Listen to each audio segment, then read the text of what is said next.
Olá, sejam muito bem-vindas e bem-vindos a mais um episódio do Urbanidade, o podcast sobre o urbano brasileiro. Meu nome é Isabela Pinho, eu sou doutoranda em Sociologia pelo Programa de Pós-Graduação em Sociologia da Universidade Federal de São Carlos e atualmente sou pesquisadora visitante de doutorado aqui no Instituto Internacional de Estudos Dinamarqueses em Copenhague. Tenho a honra de ser anfitriã no episódio de hoje. Também estou na companhia do Matheus, que vai conduzir a entrevista junto comigo. E aí, Matheus, tudo bem? Oi, Isabela, tudo bem? Eu sou o Matheus Cardoso, estudante de Ciências Sociais e bolsista aqui do Urbandata. Eu queria aproveitar esse momento também para pedir aos ouvintes do nosso podcast para seguirem a gente nas nossas redes sociais. É @UrbanidadesFM no Twitter, @Urbanidadespodcast no Instagram e de seguirem também a gente no Urbandata Brasil no Facebook. Nós estamos realizando ao longo de toda essa temporada sorteios de livros do CEM, que é o Centro de Estudos da Metrópole. Então a gente pede que vocês sigam a gente nas redes sociais para não perder nenhuma novidade. E peço também para vocês conferirem a nossa base de dados bibliográficos, o Urbandata Brasil, no site urbandatabrasil.fflch.usp.br. Obrigada, Matheus. Estamos aqui hoje para conversar sobre o dossiê Infraestruturas Urbanas, Presenças e Atualidades, que foi publicado na Revista de Estudos Avançados da Universidade de São Paulo. Temos o enorme prazer de contar hoje com a presença da convidada Camila Pierobon. Oi, Camila, tudo bem? Obrigada pela presença. Obrigada, Isabela. Obrigada, Matheus. Estou muito contente de estar aqui no podcast Urbanidade com vocês. Sou a Camila Pierobon. Eu estou trabalhando nesse momento como pós-doutoranda no Centro de Estudos Brasileiros da Universidade Estadual de San Diego. E no Brasil, faço parte do grupo de pesquisa CASA, no IESP, e também do Residual Lab, que a Maria vai apresentar melhor para vocês. Neste dossiê, eu escrevi junto com Camilo Fernandes o texto Cuidar do Outro, Cuidar da Água, Gênero e Raça na Produção da Cidade. Agradeço demais vocês terem aberto esse espaço para a gente aqui. Também estamos com a convidada Júlia O'Donnell. Tudo bem, Júlia? Oi, Isabela, tudo bem? Oi, Matheus. Quero agradecer pelo convite. Eu sou ouvinte do Urbanidades desde o primeiro episódio, então realmente uma emoção estar aqui com vocês. Eu atualmente sou professora do Departamento de Antropologia Cultural da UFRJ e onde eu dou aula também no programa de pós-graduação Sociologia e Antropologia. Também coordeno ao lado da Marcela Araújo, que também é autora do nosso dossiê, o Laboratório Urbano, que é o Laboratório de Estudos da Cidade.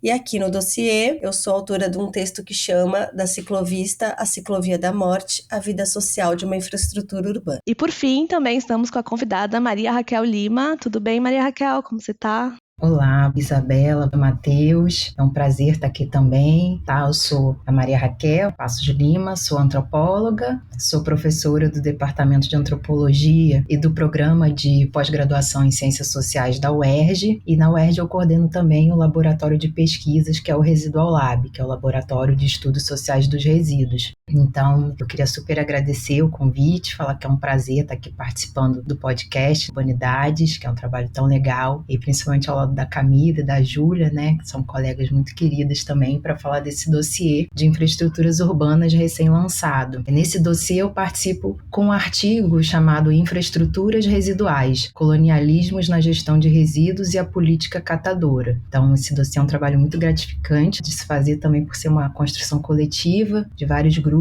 que acabou formando uma rede. Então, é um prazer estar aqui para falar desse trabalho e agradeço mais uma vez. Então, as três convidadas, elas participaram desse dossiê sobre infraestruturas urbanas. Então, agradecemos novamente por vocês estarem aqui conosco, por aceitarem nosso convite. Para começar a entrevista, primeiramente seria legal ouvir de vocês como foi esse processo de construção do dossiê, contar um pouquinho sobre os bastidores e se vocês puderem falar um pouco mais sobre cada grupo que fazem parte e sobre as pesquisas individuais de cada uma. De que forma as suas pesquisas, os campos de vocês individuais se relacionam com esse dossiê? Então, Isabela, no ano de 2019, a gente começou um grupo de estudos que, naquele momento, vinculava 2 grupos de pesquisa situados na cidade do Rio de Janeiro. O primeiro deles, o Grupo CASA, que é hoje coordenado pela professora Mariana Cavalcante e pela professora Eugênia Mota, e o Grupo Urbano, Laboratório de Estudos da Cidade, que temos a Júlia aqui, coordenado com a professora Marcela Araújo. Naquele momento, a gente estava bastante curiosa curiosa em conhecer uma certa bibliografia que estava sendo discutida mais no cenário internacional, especialmente nos Estados Unidos e cidades do sul global, que tomava as infraestruturas urbanas como um objeto de análise etnográfica importante e novo para pensar os processos de produção da cidade. No ano seguinte, nós convidamos a Maria Raquel para fazer parte do grupo e com o laboratório, que é o Residual Lab. E isso foi muito importante, a junção desses 3 grupos, porque a forma como os 3 grupos trabalham e direcionam suas questões de pesquisa para pensar o urbano são distintas, mas para trabalhar as infraestruturas urbanas, nesse momento a gente acabou convergindo e vimos que daria um rendimento bastante interessante para fazer novas questões, isso que a gente está assistindo, que são processos de construção e ruínas que estão na cidade. Então, nós começamos lendo juntas,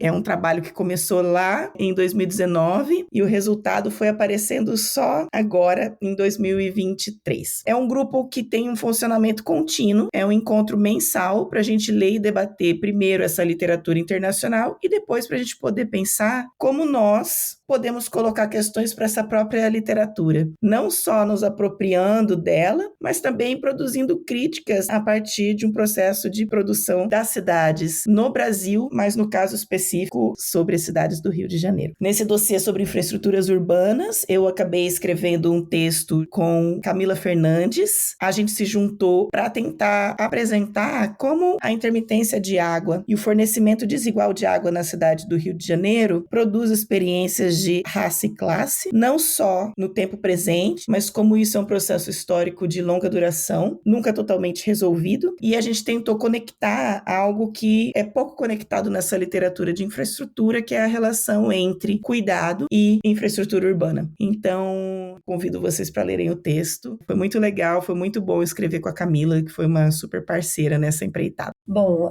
as minhas pesquisas são completamente na área da antropologia urbana e eu vim num trabalho coletivo mesmo, numa rede de pesquisa que não por acaso inclui a Mariana Cavalcante, a Marcela Araújo, que também estão nesse dossiê, pesquisando a zona oeste do Rio de Janeiro, que ficou conhecida como Barra Olímpica, que é a região onde aconteceram os maiores investimentos, tanto públicos quanto privados, para a preparação da cidade para os Jogos Olímpicos de 2016. Então, é uma região que teve grandes transformações urbanas e muitas dessas transformações, claro, de teor infraestrutural. Então, pesquisando essa região, foi uma pesquisa que durou mais ou menos 4, 5 anos, a gente acabou se deparando com essas questões, mas a gente não conseguia nomeá-las, né? A gente não estava com essa literatura das infraestruturas na cabeça, a gente ainda não tinha mergulhado nesse universo, que no meu caso foi a Camila que trouxe, a Camila que apresentou. Então, quando a gente começou as reuniões do nosso grupo de pesquisa sobre infraestruturas, se abriu uma nova janela para esses processos que a gente já vinha pesquisando a partir, de fato, das materialidades, das interações que as infraestruturas constroem por ali. Então, foi muito rico conhecer esse olhar e conseguir revisitar não só essa pesquisa, como outras pesquisas também, no meu caso, que eu já tinha feito a partir dessa perspectiva. Então, o meu artigo nesse dossiê, por exemplo, foi um exercício, um primeiro exercício, no meu caso, de realmente escrever pensando junto com essa literatura de infraestrutura sobre um objeto que faz parte deste processo da construção da cidade olímpica, que foi a ciclovia da Avenida Niemeyer, na zona sul do Rio de Janeiro. Então, no meu caso, falando um pouco das minhas pesquisas, vai ficar mais claro o caminho até a discussão de infraestruturas e a relação da minha trajetória de pesquisa dentro do dossiê. Acho que um ponto de partida é a pesquisa que eu desenvolvi no doutorado em Antropologia Cultural, no PPGSA da UFRJ, que foi sobre lixo. Então, lá em 2010, eu decidi que eu queria fazer um estudo antropológico sobre lixo, de uma perspectiva etnográfica, enquanto um objeto cotidiano mesmo, uma materialidade que circula e atravessa a nossa vida cotidiana, diária. E para conseguir estudar isso, eu acabei chegando em Jardim Gramacho, que é um bairro de Duque de Caxias, que é um município vizinho ao Rio, que compõe a região metropolitana, onde havia um dos maiores lixões, né, aterro de resíduos do país, quiçá da América Latina. Nessa pesquisa, eu acompanho o trabalho dos catadores e catadoras de materiais recicláveis que atuavam no aterro de Jardim Gramacho, que nesse momento estava previsto para fechar. Então eu acompanho o último ano de funcionamento do aterro, os últimos 14 meses, depois de 34 anos de operação. E acaba sendo um estudo sobre a reconfiguração da gestão de resíduos no Rio Metropolitano, mas também sobre economia da reciclagem, sobre trabalho informal, sobre organização política e movimentos sociais populares também. Então, acabou sendo uma pesquisa sobre várias coisas. Esse trabalho resultou no livro O Avesso do Lixo, que foi publicado em 2021 pela editora FRJ,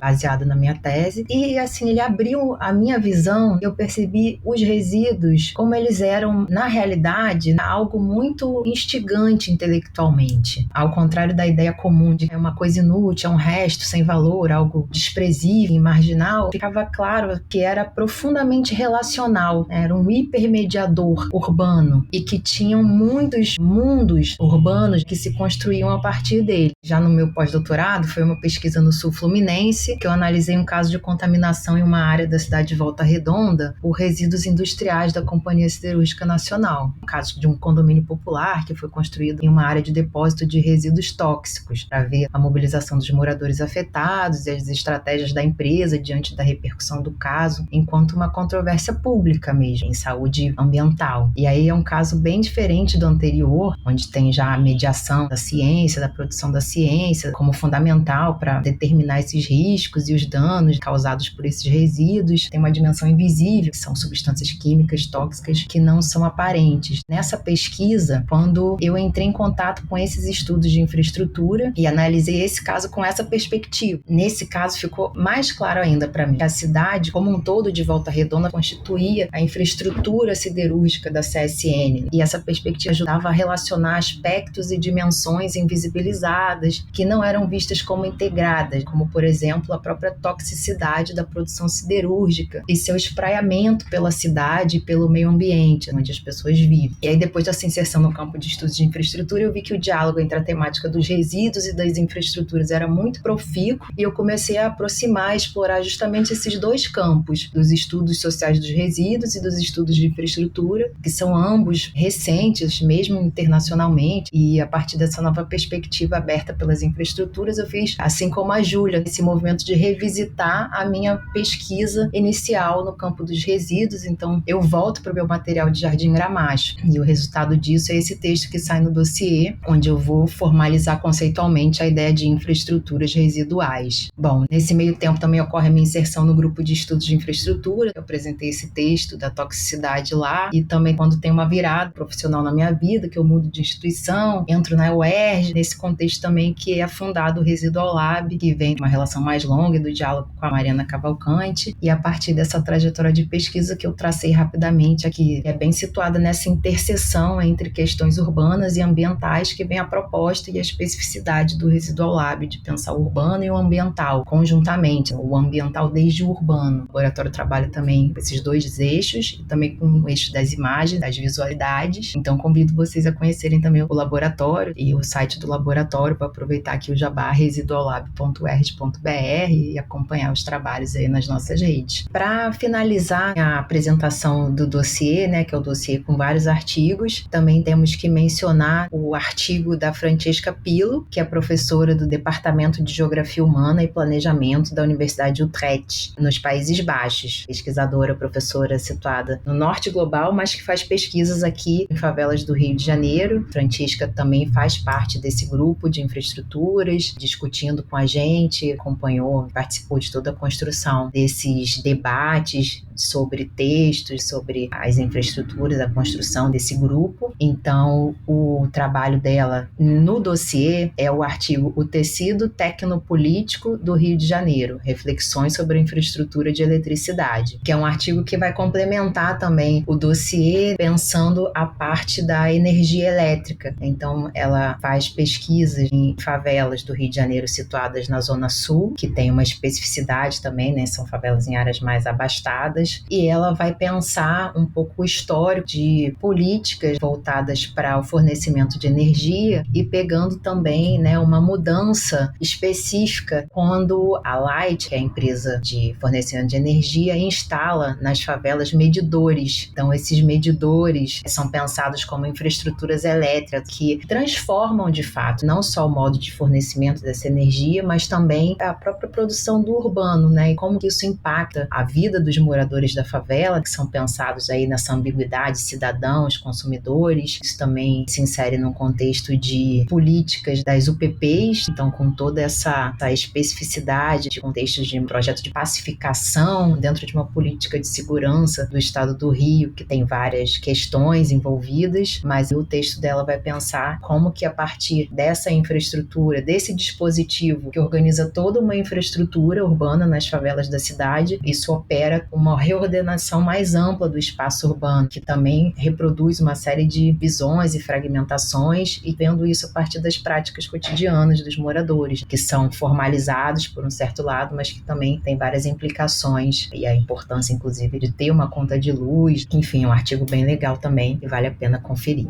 Excelente, Júlia, Maria Raquel, Camila, muito obrigado. Pensando um pouco agora no escopo do dossiê, ele reúne estudos que focalizam a região metropolitana do Rio de Janeiro, mas esse debate, ele transcende o Rio e ajuda a gente a pensar, por exemplo, nas desigualdades infraestruturais no Brasil como um todo, ou até mesmo no chamado Sul Global. Tendo isso em vista, vocês poderiam contextualizar um pouquinho os debates sobre infraestruturas urbanas e o que seria central nesse debate na visão de vocês? Bom, então nosso grupo de infraestrutura identificou muito rapidamente que o debate estava sendo feito a partir de cidades localizadas no hoje chamado Sul Global, mas em especial cidades que passaram por processos de descolonização recentes. Então, Índia, especificamente, África do Sul e outros países localizados tanto no sul da Ásia quanto no continente africano, mas eu acho que eu destaco especialmente os problemas da antropologia das infraestruturas que são produzidas a partir da Índia. Quando eu digo a partir da Índia, significa que muitos dos pesquisadores que olham para esse tema não necessariamente estão vinculados a universidades do Sul Global. Muitos deles estão vinculados a universidades norte-americanas e europeias, embora eles possam ter vindo e ter sido de origem desses locais. Isso nos coloca um lugar interessante para pensar o nosso próprio grupo de pesquisa e de trabalho, de estudos, como um lugar que nós estamos localizados, sediados em universidades do Sul Global e produzindo sobre isso. Então, vivendo no nosso dia a dia todos esses problemas de infraestrutura, revelando como um problema social e político e parte da produção da cidade. Aproveitar aqui para apresentar o texto da Marcela Araújo com a Mariana Cavalcante, que se chama Autoconstrução e Produção da Cidade, outra genealogia dos estudos de infraestruturas urbanas, que me parece que dentro do nosso dossiê, elas fazem exatamente esse debate, não só apresentando essa literatura de infraestrutura, mas já fazendo uma certa crítica a partir da literatura que é produzida pelo Brasil. Porque o que acontece? Muito desses estudos de infraestrutura internacionais têm colocado estudos de infraestrutura como se fosse um grande turn point. E o que as nossas colegas estão criticando é que justamente muito da literatura produzida no Brasil não necessariamente lidava com esse termo infraestruturas urbanas, mas há muito tempo, e exatamente a partir da autoconstrução, já pensava a produção das cidades em termos de canos, de água, de redes de energia elétrica, de produção de evacuamento de esgoto, e que, para nós, lido a partir do Brasil e a partir de uma literatura já existente, tanto em São Paulo quanto no Rio de Janeiro, e elas discutem bastante com o professor Luiz Antônio Machado da Silva, elas mostram que para a gente a ideia de turn não necessariamente funciona, exatamente pelo histórico de pensar as cidades que nós temos, tanto no Brasil quanto na América Latina, que isso já é uma tradição mais longa. Acho que vale ressaltar que esse campo de estudos das infraestruturas, nessa chave, já a partir dessa noção mesmo, não remontando a uma trajetória só que esse campo vai englobar etnograficamente, né, como a Camila falou sobre o texto da Marcela e da Mari, mas enquanto focado nas infraestruturas, né, esse campo é muito recente no Brasil. Então, a primeira publicação mais focada sobre isso, eu acho que foi o dossiê sobre infraestruturas, publicado em 2020 na revista Antropológicas da UFPE, organizado pelo Alex Vailate e pelo Antônio D'Andrea, e foi inclusive nesse dossiê que eu publiquei o texto sobre infraestrutura siderúrgica, e o dossiê Visões Críticas e Cosmopolíticas para uma Antropologia da Infraestrutura Latino-Americana. Esse dossiê foi super importante, mas não era voltado para pensar o urbano especificamente, mas pensar a ideia de infraestrutura no geral, tentando justamente mapear esse campo na América Latina, como que essa discussão se dá por aqui. Então, quando você vê essa bibliografia internacional, como a Camila mencionou, muito se fala do Sul Global, mas nesse campo tem uma tendência muito forte estudo sobre a Índia, tem também a África do Sul. E uma questão para a gente é a própria ideia de sul global também, que tende a ser um conceito que opera uma certa homogeneização, né, de certo modo atualiza essa coisa do sul como o resto, é o norte, e a gente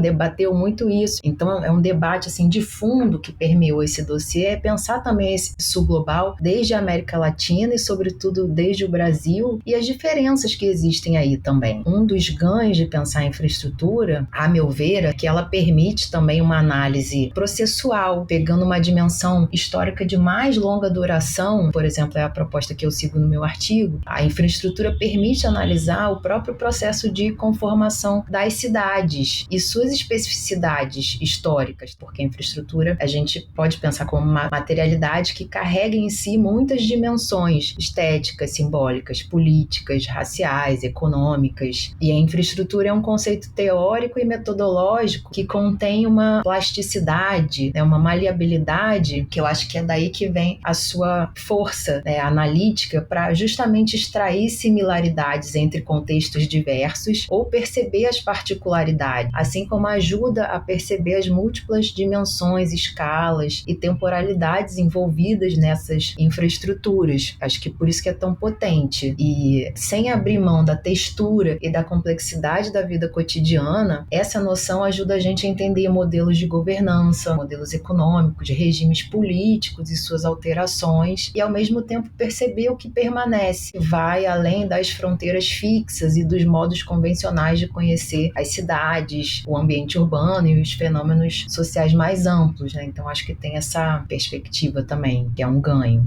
Eu acrescentaria uma questão, acho que foi um processo também coletivo, né, de transformação que a gente como grupo passou junto, que foi, claro, né, num primeiro momento conhecer, consumir, conversar sobre essa bibliografia que é recente, dos estudos sobre infraestrutura nas ciências sociais, pelo menos nomeada, como Camila falou, o texto da Mariana e da Marcela, na própria literatura brasileira, como a infraestrutura já permeava trabalhos de estudo sobre as cidades, e depois, claro, no processo padrão de incorporação de novas bibliografias, de novos olhares, a gente começou também a encontrar problemas, questões e algumas provocações que esses textos nos colocavam quando a gente se deparava com os nossos próprios objetos, nossos próprios campos de pesquisa. Acho que Camila falou sobre alguns deles, Maria falou sobre outros. Eu queria ressaltar também que uma das provocações que acho que todos nós passamos, né, como grupo, foi também pensar sobre as nossas próprias infraestruturas com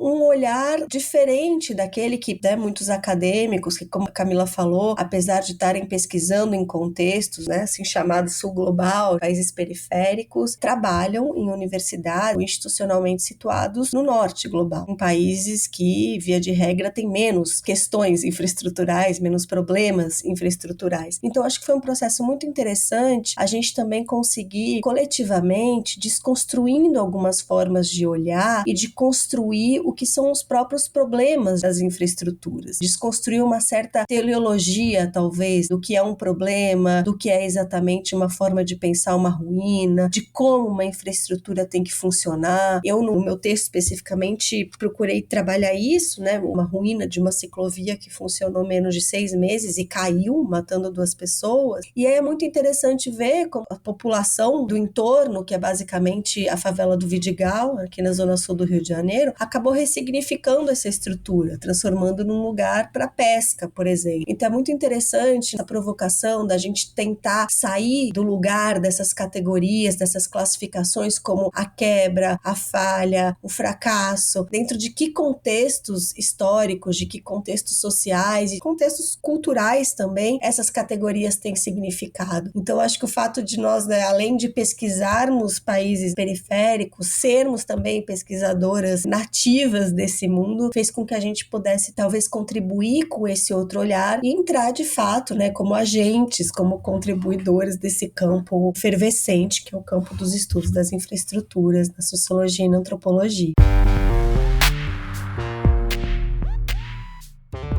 O Urbanidades é apenas uma das iniciativas do Urbandata Brasil, banco de dados bibliográfico sobre o urbano brasileiro. Em nosso site você encontra milhares de referências classificadas, textos digitalizados para download gratuito e pode registrar trabalhos de sua autoria. Visite urbandatabrasil.fefeleste.usp.br e siga também nossa página no Facebook.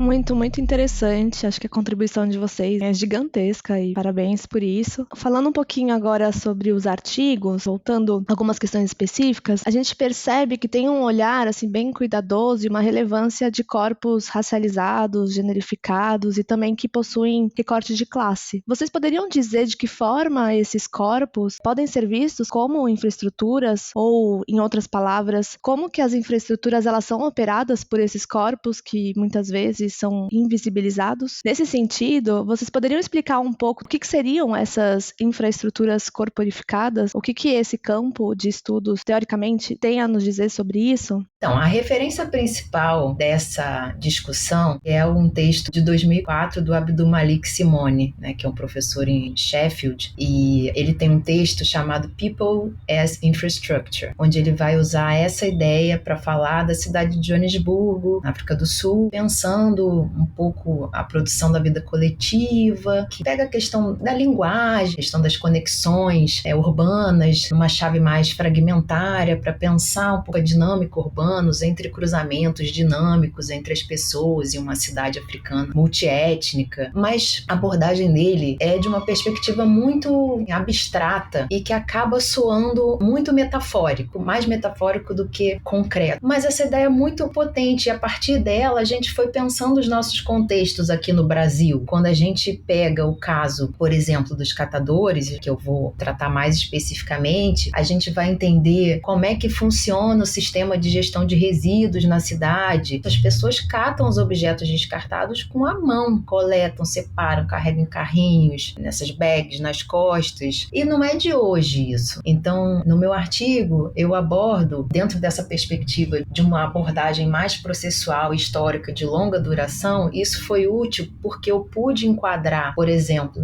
para pensar o aterro de Jardim Gramacho no século XXI, mas é uma abordagem que me permitiu voltar e abordar o Rio de Janeiro colonial, do Império, em que o sistema de saneamento da cidade eram pessoas escravizadas, negras que tinham vindo da África, que levavam os excrementos dos senhores em baldes na cabeça, andavam pelas ruas para jogar isso no mar. Então, assim, isso é efetivamente o sistema de saneamento do Rio de Janeiro no século XIX. E quando a gente vê os catadores trabalhando, tem muitas conexões históricas e similaridades com esse contexto, até porque tem uma dimensão racial muito forte, é uma população, em sua maioria, negra e parda, pessoas de baixa renda. Então, isso é uma forma de pensar a infraestrutura de uma maneira profundamente literal e encarnada. Por isso, no meu texto, eu retomo essa ideia do Simone para pensar em pessoas como infraestruturas corporificadas, para justamente marcar a diferença e a ênfase na materialidade, na concretude, que é o corpo de fato, que sente o peso, o cansaço, é a energia humana que move essa infraestrutura, que é fundamental para a cidade, para o próprio funcionamento e para a vida da cidade. Então, na realidade, essa ideia permite pensar como que os catadores constituem sistemas sociotécnicos de gestão de resíduos no Rio, por exemplo, mas não apenas no Rio, mas estou falando desse caso, é como que aqui essas mesmas pessoas, apesar de serem centrais para esses sistemas, elas estão sempre sofrendo tentativas de exclusão do próprio sistema de gestão. Então, são estigmatizadas, são desvalorizadas, invisibilizadas, mas são, na prática, infraestruturas centrais para a própria existência, inclusive da grande indústria da reciclagem no Brasil. A indústria da reciclagem no Brasil, ela se forma por conta justamente desse contingente de catadores que existia e que já fazia esse trabalho e que proporcionou essa indústria crescer e ser lucrativa. Então, acho que é aí que entra o conceito de infraestruturas residuais, que é para dar conta dessas dimensões não hegemônicas, mas que possuem uma centralidade prática,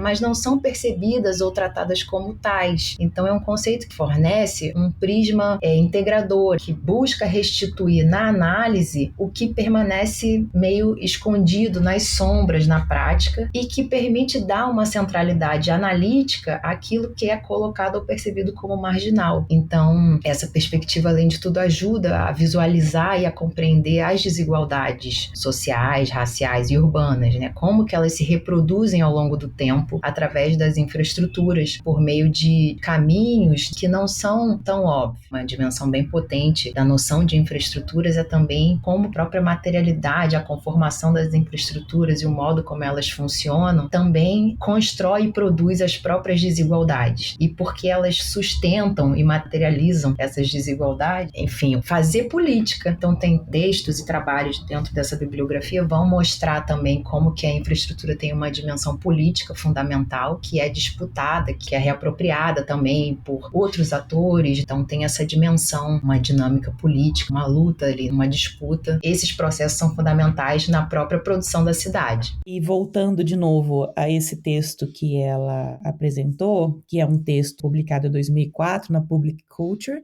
um dos textos mais citados de toda a revista Public Culture, e não é à toa que o People as Infrastructure, do Abdul-Malik Simone, de fato abriu uma forma da gente olhar as pessoas como infraestruturas corporificadas, como vocês colocaram na questão. Como a Maria colocou, embora a gente de fato hoje, quase 20 anos depois, conseguimos fazer uma crítica àquele texto, é um fato que ele abriu possibilidades e hoje certamente é uma das grandes referências do estudo de infraestrutura urbana. A crítica que a gente faz a esse texto vem por um outro caminho, porque a minha leitura, junto com a Camila Fernandes, sobre esse trabalho, é que o Simone trabalha com uma dimensão bastante abstrata, mas olhando bem minuciosamente por dentro, a forma como ele trabalha as dimensões econômicas para pensar a cidade de Joanesburgo, me parecia que os seus interlocutores eram majoritariamente masculinos, e isso não aparecia no texto, exatamente porque sempre a gente tem essa pressuposição de que os atores sociais, quando a gente constrói essa universalização, em geral, eles vão ser masculinos. Contudo, quando a gente está olhando para o que acontece quando ocorre uma distribuição desigual e diferenciada de água na cidade do Rio de Janeiro, a gente percebe que são exatamente as mulheres que estão na linha de frente para resolver esse problema. E por quê? Porque a água, ela é muito conectada com a própria produção da vida doméstica. Não se faz casa sem água, como não se faz cuidado sem água, e são elas, em geral, que acabam tendo que resolver os problemas de falta d'água, e isso vai gerar uma sociabilidade e formas de trabalho onde são os corpos dessas mulheres que vão estar o tempo todo na ativa, carregando galões, construindo canos, indo para órgãos do Estado reivindicar o acesso à água. Então, a nossa crítica e, ao mesmo tempo, um diálogo com o trabalho do Simone foi para mostrar que, quando a gente está lidando com isso, numa cidade construída a partir da escravidão, como a Maria Raquel colocou, são exatamente as pessoas negras que vão acabar fazendo esse trabalho, tanto na questão do catar os lixos, mas também dessa outra provisão da vida doméstica a partir da água. Esses projetos políticos que acabam negligenciando as áreas negras e imigrantes da cidade de um abastecimento formal de água, ele acaba produzindo o que a gente chama de uma slow violence, né? Ou essa violência lenta, que não é tão fácil de ver, mas que está ali sendo produzido todos os dias, e isso vai produzir corpos específicos com formas de adoecimento, mas também memórias da própria produção da cidade, do que significa viver na cidade, que vai ser, sim, marcada por gênero e marcada por raça. Eu acho que esse é o principal ponto que a gente quis mostrar, como as infraestruturas são, sim, corporificadas e funcionam a partir desses corpos específicos. É preciso produzir a vida, e são essas pessoas que estão produzindo a vida a partir dos seus braços, que a gente chama dessas pequenas mãozinhas, trabalhando para que a água continue circulando nos seus bairros e nas suas casas. Só fazendo um adendo, a própria questão de gênero também é super forte no caso dos catadores. É um contingente expressivo de mulheres, e agora pensando na parte da Camila, porque também passa por essa lógica do cuidado, prover a renda, o sustento da casa, o catar materiais potencialmente recicláveis é uma forma de fazer a vida de populações de baixa renda nas cidades, não só do Rio de Janeiro, do Brasil, mas grande parte do sul global. Isso também constitui mundos urbanos específicos em que as mulheres também têm uma expressiva participação, até porque são formas de ganhar vida que passam por contextos de informalidade, que é mais acessível a populações pouco escolarizadas e etc.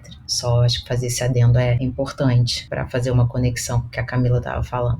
Caminhando então para o final, os artigos nos fazem refletir um pouco sobre o cotidiano das pessoas e das infraestruturas. Mas, ao mesmo tempo, vocês mencionam alguns eventos infraestruturais que vão causar rupturas nesse cotidiano. Aí nós podemos citar o fechamento do aterro, a queda de parte da ciclovia, ou até mesmo a contaminação da água. Tendo isso em vista, de que forma podemos pensar que a antiga gestão presidencial e a pandemia causaram ainda novos eventos e novas dimensões das desigualdades infraestruturais? Bom, Matheus, eu acho que tem inúmeras questões que a gente pode pensar dos impactos do último governo somado à pandemia sobre as dimensões infraestruturais de diferentes setores da sociedade brasileira. Aprofundamento de desigualdade, sem dúvida nenhuma. O que eu notei, eu moro perto da ciclovia que caiu, então é um lugar por onde eu passo com bastante frequência, e foi muito interessante perceber que aquela ruína, as partes que caíram não foram reconstruídas, ou foram reconstruídas e caíram de novo, as barras das laterais foram roubadas, o que não foi roubado está totalmente corroído pela maresia, as plantas tomaram conta do lugar, a estrutura foi de alguma maneira engolida ali pela natureza, que é um processo super interessante também para a gente pensar como as materialidades não são fixas, né? Elas se transformam nessa interação com a natureza, mas foi muito interessante notar um processo que também é marcado por dinâmicas de classe social e que tem muito a ver com a pandemia especificamente, e claro, com políticas do governo passado. Uma delas, que foi muito interessante, que eu mencionei aqui, foi a apropriação daquele espaço como um espaço de pesca. Então, hoje em dia, a gente passa lá, nessas ruínas, isso começou de fato com a pandemia, e muitas pessoas, basicamente homens, eu pessoalmente nunca vi uma mulher fazendo isso, passaram a usar o que restou da infraestrutura da ciclovia para apoiar suas varas de pesca. Basicamente, essa é a principal função daquela estrutura hoje em dia. E conversando com esses pescadores, tem uma dimensão de lazer, mas também uma dimensão econômica. No momento da pandemia, em que muitas famílias tinham perdido completamente suas formas de sustento, a pesca virou uma forma praticamente gratuita para quem mora ali em frente à ciclovia de conseguir levar alimento para casa. Então teve essa dimensão que não tem como a gente dissociar das políticas ou da falta de políticas públicas durante o período da pandemia. Então, isso foi muito interessante, como essa ruína foi totalmente ressignificada como uma forma de conseguir levar alimento para casa. E isso, claro, diz respeito a uma determinada classe social e é um fenômeno, até onde eu pude acompanhar, praticamente restrito a moradores ali do Morro do Vidigal e da Rocinha, que é também muito próxima à ciclovia. E uma outra dimensão, que aí eu já estou falando de um público, sobretudo de classe média, pelo que eu encontrei na minha pesquisa, foi um momento em que estava todo mundo fechado em casa, que era a necessidade de sair, lugares seguros, conseguir sair um pouco sem máscara, passear um pouco. A ciclovia acabou virando um lugar de passeio para algumas pessoas e um lugar de, sobretudo, tirar selfies. A materialidade em ruínas da ciclovia acabou oferecendo novos enquadramentos para paisagens do Rio de Janeiro. Então tem muito a ver com essa cultura da selfie também, com a lógica das redes sociais, de encontrar novos ângulos. Aí alguns ângulos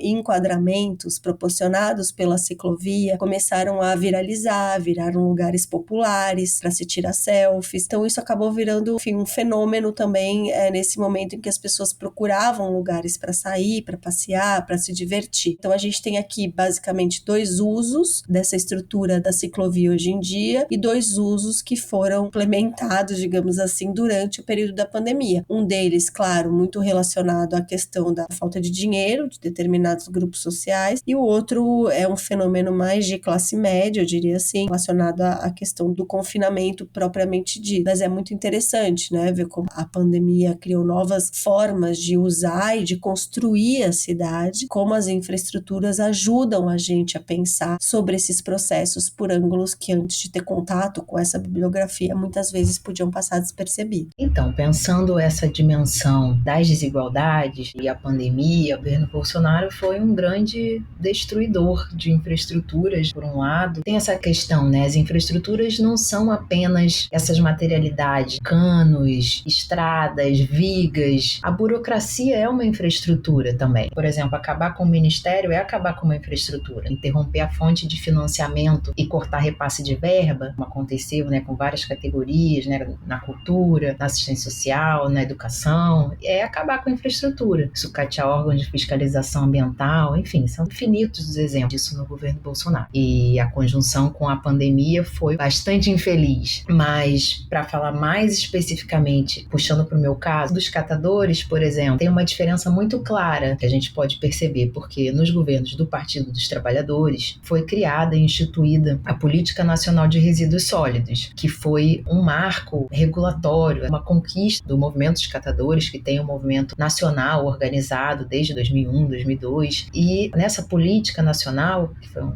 estabelecimento de enquadramento regulatório inédito, eles foram colocados como sujeitos de direitos pela primeira vez no texto da lei, com a possibilidade das cooperativas e associações de catadores organizadas, com a possibilidade delas serem contratadas para a realização da coleta seletiva, para a operação de sistemas de logística reversa. Então, foram tratados e colocados como agentes operadores desses sistemas por meio de contratos com as prefeituras, com as municipalidades. Essa política foi debatida em fóruns, nos movimentos sociais, como o Fórum de Cidadania, em várias instâncias. Tinha um comitê interministerial voltado para essa questão. Então, assim, o governo Bolsonaro instituiu um outro programa chamado Recicla Mais, que revogou a regulamentação anterior da Política Nacional de Resíduos Sólidos, com a especificidade de tirar a prioridade que os catadores tinham na política como operadores desses sistemas de gestão, privilegiando, por exemplo, o setor empresarial, corporativo, ligado a grandes empreendimentos tecnológicos, voltados para essas tecnologias de geração de energia a partir dos resíduos, chamada Waste to Energy. Então, o fechamento do aterro de Gramacho tem essa dimensão que aponta um pouco essa tendência do governo Bolsonaro, principalmente em relação ao governo anterior, mas pensando assim, o próprio caso do fechamento do aterro de Gramacho, que foi fechado em 2012, às vésperas da Rio+20, então nem tinha essa perspectiva do governo de extrema-direita no Brasil ainda, mas a gente pensa que, apesar do fechamento, é isso que eu acho que é um benefício da perspectiva das infraestruturas, que ela permite a gente ver como que esses processos se estendem no tempo. Então, o fechamento do aterro de Gramacho, de certa forma, foi um evento que ainda não acabou. O aterro foi fechado, e no lugar do aterro foi passado os direitos de operação para uma empresa que transformou ali uma usina de biogás para aproveitamento e venda do metano gerado pelos resíduos ali, acumulados em mais de 30 anos. Mas muitas promessas que fizeram para o bairro, que envolveram o fechamento, jamais foram cumpridas. Então, se a gente tende a pensar um lixão, um aterro, uma coisa muito degradante, como uma coisa não digna, mas, de certa forma, se a gente entende aquilo não como uma coisa nojenta, o lixo como uma coisa desprezível que a gente quer ficar distante, mas como coisas que têm um valor potencial, como eu discuto no meu livro, por exemplo, a gente vê que eles estavam sendo desapropriados de uma grande fonte de renda. E, além disso, então, muitos da população de catadores ficou numa situação, em termos de garantia de sustento, mais difícil, embora tenha tido toda uma negociação dos catadores para uma indenização, para eles terem uma situação de um pouco mais de garantias, mas tiveram várias promessas para o bairro de revitalização, de criação de creches, de áreas verdes, e isso não aconteceu. De certa forma, aumentou a vulnerabilidade dessa população e dos próprios moradores, porque parece que foi resolvido porque fechou, mas não. Novamente, tem que entender os acontecimentos e os fenômenos e essas infraestruturas com um olhar voltado para a prática, a dimensão cotidiana, para perceber como que os efeitos dessas promessas e desses rearranjos, dessas reconfigurações na prática, para entender melhor como que essas desigualdades são tão persistentes e vão se reproduzindo, ao longo do tempo. Bom, eu vou pensar um pouco essa pergunta a partir do que aconteceu no meu próprio campo, na ocupação onde eu faço pesquisa, e tentando relacionar um pouquinho com o processo que a gente está passando no Rio de Janeiro, que é o processo de privatização da Companhia Estadual de Água e Esgoto, que agora fatiou a cidade por diferentes empresas. Isso foi um processo que não começou no governo Bolsonaro, começou depois do golpe, o Temer, começou não,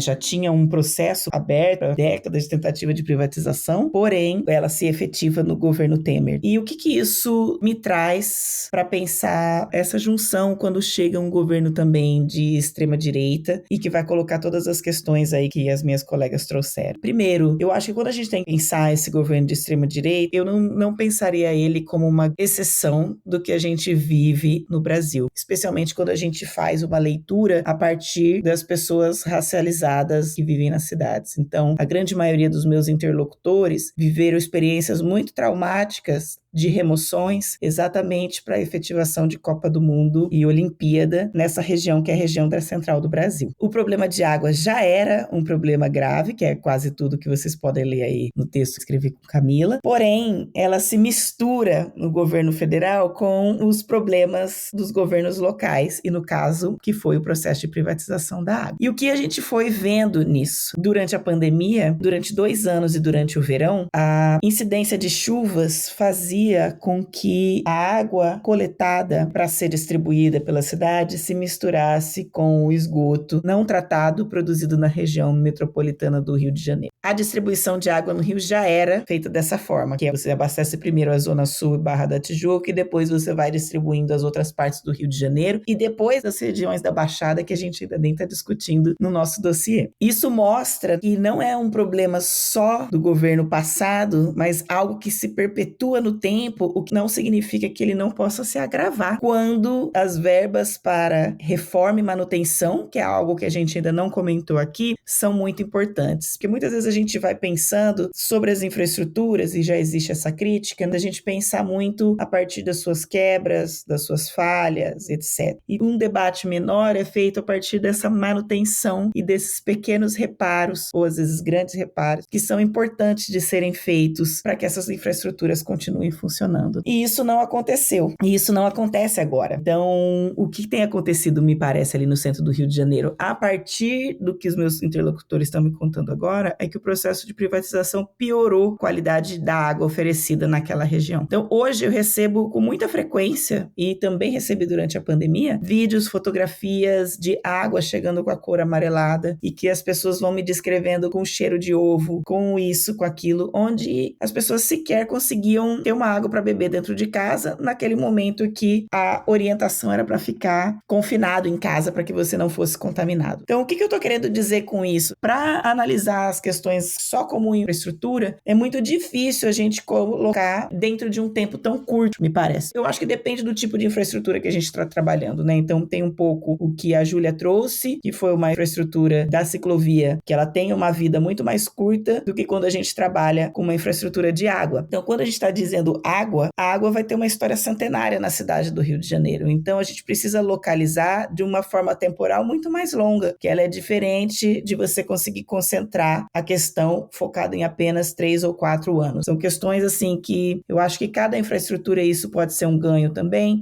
coloca questões distintas quando a gente pensa a temporalidade delas nessa produção da cidade. Então, por isso que quando vocês fizeram essa pergunta, eu até fiquei pensando, bem, como é que eu vou conseguir encaixar isso numa temporalidade tão curta, sendo que o problema do acesso à água na cidade do Rio de Janeiro, em especial para as populações pobres e também para as populações migrantes, ela é, talvez, desde a fundação da cidade. Então, é algo que não é simples de ser resolvido e nem tão simples de ser localizado quando a gente faz um recorte apenas do tempo presente, porque a temporalidade disso, ela é, nesse caso, assim, centenária. Então, embora a gente consiga identificar pequenos problemas aqui, se a gente faz um processo histórico mais longo, isso vai fazer parte de um contínuo, que é o que a gente está chamando, né, desse tipo de violência lenta, que são aí sim esses corpos racializados e para essa infraestrutura específica generificados que vão ali trabalhando para que elas consigam minimamente funcionar. Não sei se eu consegui ser muito clara, mas eu acho que eu queria trazer que eu acho que tem diferentes temporalidades para se pensar as infraestruturas, que muitas vezes só o tempo presente não dá essa dimensão do que significa viver gerações sem água ou com um fornecimento desigual de água ou intermitente de água. Super interessante essa discussão, Camila, de temporalidades e tudo mais, porque seu texto, por exemplo, não fala só sobre o acesso à água, mas também alguns momentos de excesso de água. Tava pensando, por exemplo, no caso que aconteceu lá em São Sebastião, sabe? Essas enchentes, grandes enchentes. Então, pensar a água também permite pensar em alguns eventos que acontecem que são mais ruptivos, assim, digamos, do cotidiano. Então, eu adorei os artigos de vocês três e os outros também. Acho que é um dossiê super importante, tem uma contribuição enorme. Então, finalizando, eu queria dizer que a conversa ela foi super interessante. Eu acho que eu aprendi bastante, imagino o Matheus também, imagino que todos os ouvintes que vão escutar o podcast vão adorar também e vão aprender muito. Então, quem ainda não leu, corre lá para ler esse dossiê que tem artigos incríveis com mulheres incríveis. Acho que todos são escritos por mulheres, né? Também tem esse ponto fundamental.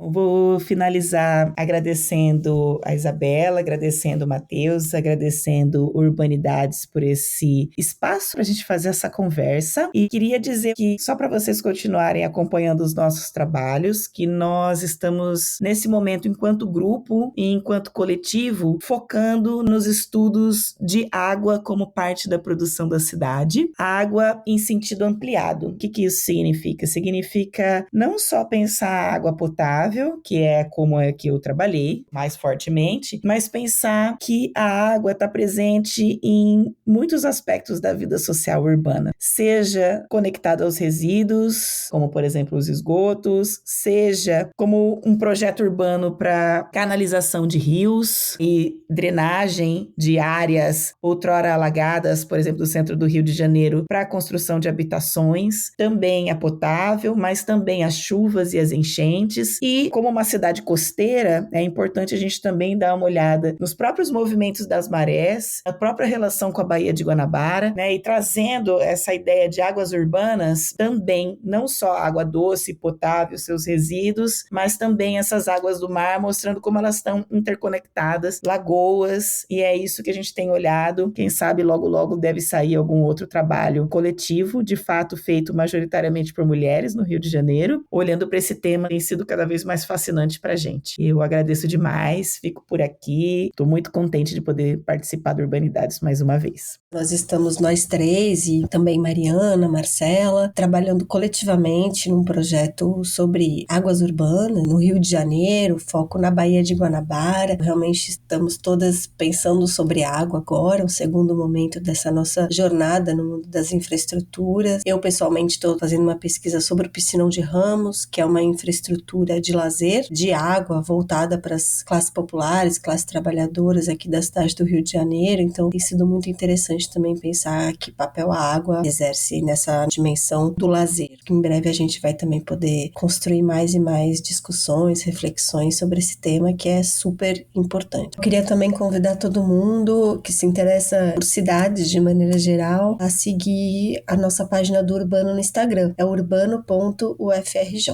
Então também quero agradecer muito ao Matheus e a Isabela pela conversa, muito bom sempre estar na companhia da Maria e da Camila, e vou continuar ouvindo Urbanidades e espero que a gente possa voltar daqui a um tempo para falar sobre as nossas descobertas do mundo das águas urbanas. Eu só queria agradecer mais uma vez pelo convite, pela oportunidade de estar aqui discutindo nossas pesquisas, o trabalho que a gente vem fazendo, nós, mulheres situadas nas universidades desse sul global, latino-americano, brasileiro. Então, foi um prazer estar aqui falando com vocês, Matheus, Isabela, aqui no Urbanidades, valorizar esse trabalho tão legal e falar que foi um ótimo papo. É bom quando a gente tem perguntas que instigam e que levam a gente a refletir, parar para pensar em conjunto em o trabalho que a gente vem fazendo e as perspectivas futuras agora com essa pesquisa mais ampla sobre águas urbanas, que eu estou desenvolvendo junto com a Mariana Cavalcante um trabalho mais focado na região do Caju, do Rio de Janeiro, que é uma área da cidade que tem também toda uma relação mais particular com a questão das águas, então está sendo bem legal começar a desenvolver essa pesquisa. Espero que a gente possa voltar mesmo depois para falar sobre esse trabalho. E é isso. Obrigada, gente. Eu queria agradecer também a Isabela, Camila, Júlia, Maria Raquel, pela oportunidade dessa troca, conhecer o trabalho incrível de vocês, esse debate super pertinente de infraestruturas urbanas, e agradecer também pela oportunidade de estar participando aqui no Urbanidades. Espero que vocês voltem. As portas estão abertas do Urbanidades para as mulheres das águas urbanas. Deixo o meu agradecimento novamente, meu agradecimento geral em nome do Urbanidades, as convidadas, ao Matheus e ao Vanner, que está aí no suporte técnico. Muito obrigada e meus agradecimentos também à nossa audiência, aos nossos ouvintes. E até o próximo episódio.